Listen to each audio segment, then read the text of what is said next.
Speaker, I stand to second the motion that has been moved by the leader, Majority Leader, Honorable Kimani Ichung'wah.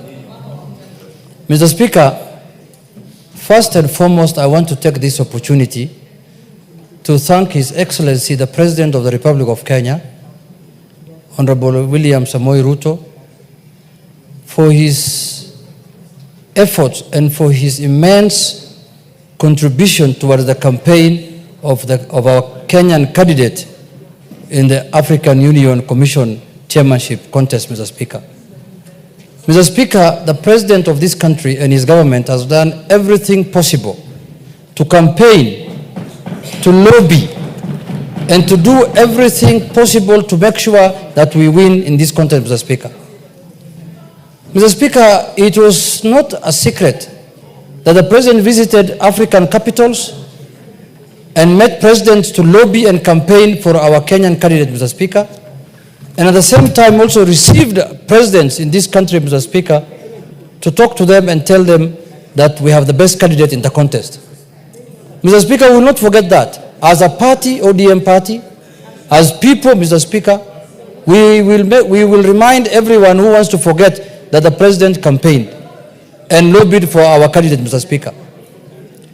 Mr. Speaker, also I want to thank the Right Honorable former Prime Minister Raila Odinga, Mr. Speaker, for stepping out, because, Mr. Speaker, it requires a lot of courage, Mr. Speaker, and determination to come out and say that I want to represent my country at a very high level, Mr. Speaker, of the African Union.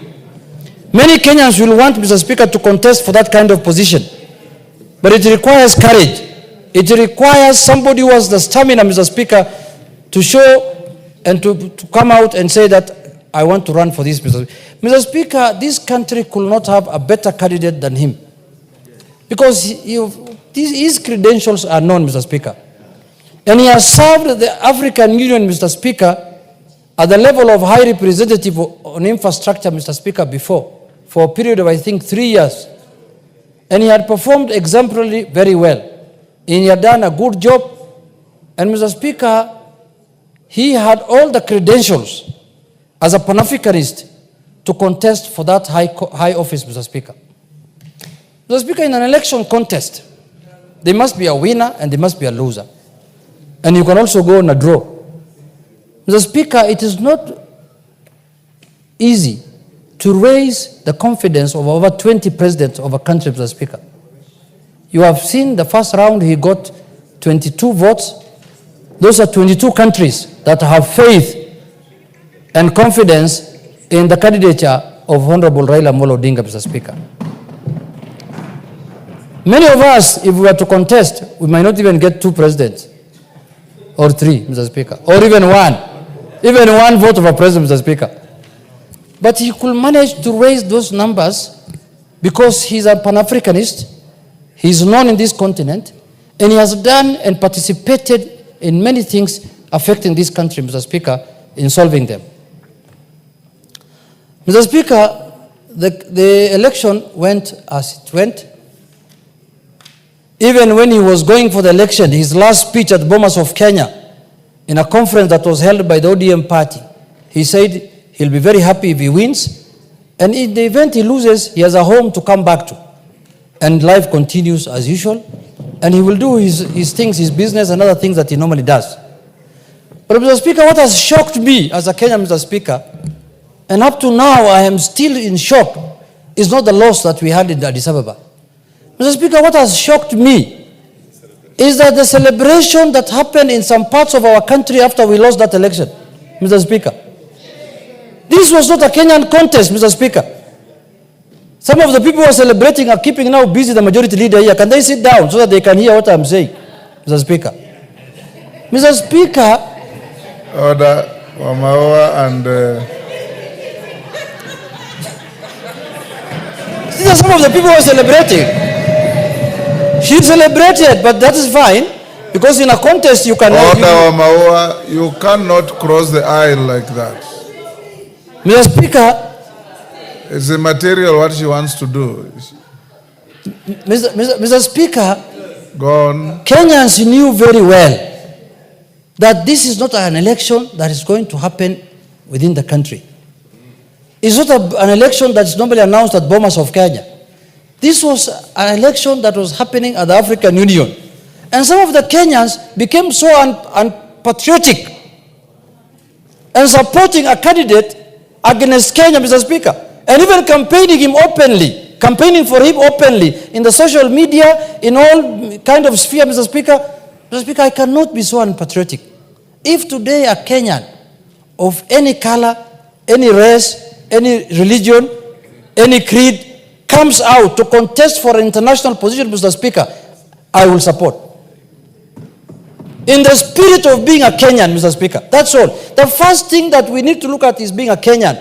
Not from the community you come from, not from your color, not from your religion, not from anything. Mr. Speaker, how unpatriotic can some Kenyans be that they fought the Right Honorable Prime Minister for 1 year he has been campaigning. And after losing, they celebrated. We shall revisit that, I can assure you. We will revisit that one. It will not go. We will revisit at the right time. We will also have our day to laugh and to celebrate, Mr. Speaker. And it's not very far, it is coming, Mr. Speaker. It's not very far.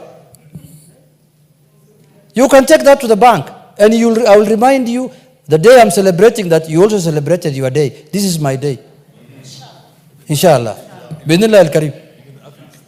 Mr. Speaker, I also want to congratulate the winner. In a contest, someone must win. And a country that is who is our neighbor in the same region, the Eastern African region, won the election. So we have every reason to celebrate also and to congratulate them, Mr. Speaker, because in a contest we expected to have a winner and a loser. But we expected ourselves to win, but we did not win. So we cannot be so losers. We say there are many things that happened. I was in Addis Ababa, Mr. Speaker. I don't want to talk about them now, but that is part of the election.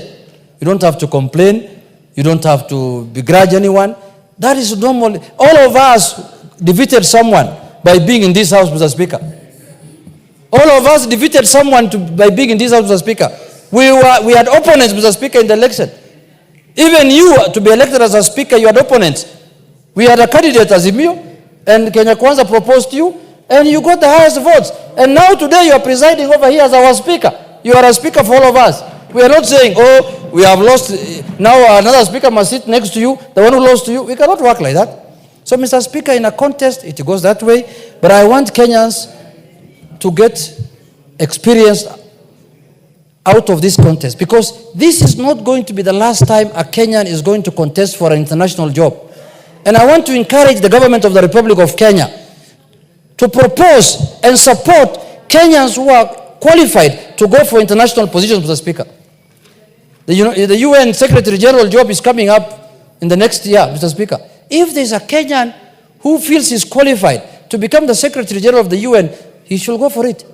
And Kenyans will support. It doesn't matter whether you win or lose. It doesn't matter. Go for it. So, Mr. Speaker, many countries in this region have done very well, much better than our country, in terms of positioning their people in this multilateral organization, Mr. Speaker. We have not done very well as a country in that sphere, Mr. Speaker. We have to improve our socks and make sure that a lot of Kenyans, even the ones who are celebrating, instead of holding people in villages, in somewhere there in Nyeri, release them, let them go for these international positions if they are qualified. Don't hold people there buying them uji every day, and they are qualified, they have papers, they have masters, they have degrees, everything. Take them out, Mr. Speaker. Wamunyoro is not a church. Unless it's another Shakahola place, where people now go there and they want to die there inside there. So, Mr. Speaker, in conclusion, I want to say that I have thanked the President on behalf of my party, on behalf of my constituency, and on behalf of myself, for showing leadership as our President and supporting the candidature of our party leader. I want to also congratulate my party leader. He's a strong man. Very strong man, Mr. Speaker. And he always has a second chance. If there is any other position to serve in the continent, he will be available. In the world, everywhere, Mr. Speaker, he has been available, Mr. Speaker. He has served the African Union before.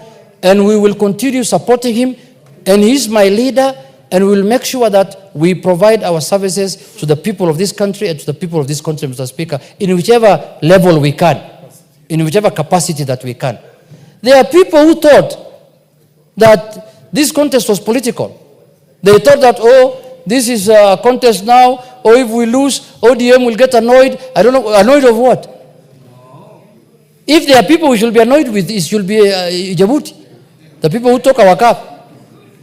Yeah, why should we be annoyed with somebody who was not contesting against us? We should be annoyed with the people who defeated us. And we are not annoyed with them also. We are congratulating them for doing a good job. Because African Union belongs to all of us. As a nation, we are part of the African Union.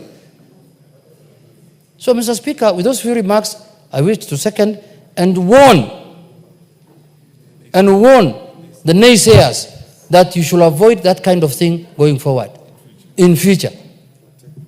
Mr. Speaker, because if you are going to oppose a Kenyan because of his political affiliation, because of domestic issues, it's a very primitive way of looking at things. And I know some of the people, why we impeach them also, it was not in the impeachment paper, but it's primitivity. Some of them are very primitive people. Village mentality. You know, people want to go to international organizations. Instead of supporting them, you are judging them on the basis of what happens in a village, Mr. Speaker. I'm very sad about that. I do not expect people to celebrate the loss of a Kenyan in an international contest. It's a shame. Whichever you are, you cannot celebrate the loss of a Kenyan in an international contest. I repeat again. You cannot do that.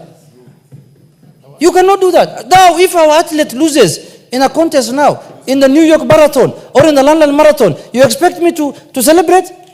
No. Because it's not from my community? It's not from my region? It's not from my religion? It's not from my village? It's not from my what? Shame on you.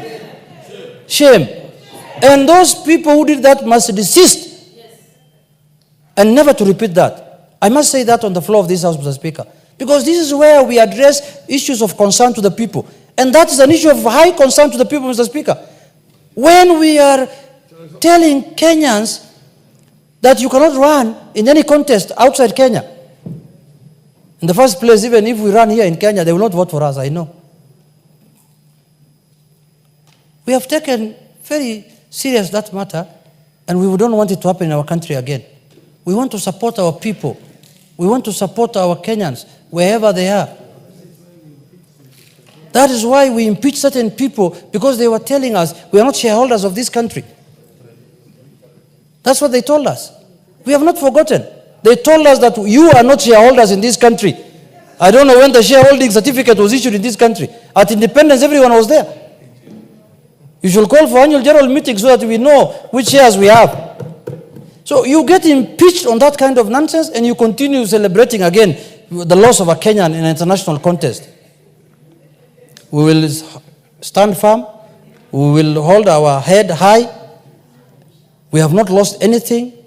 We have, in the contrary, we have gained, because we have registered the name of Kenya in the international arena, Mr. Speaker.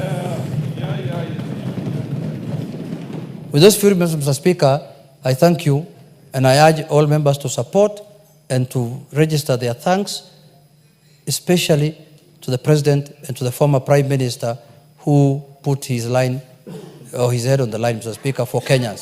Thank you very much.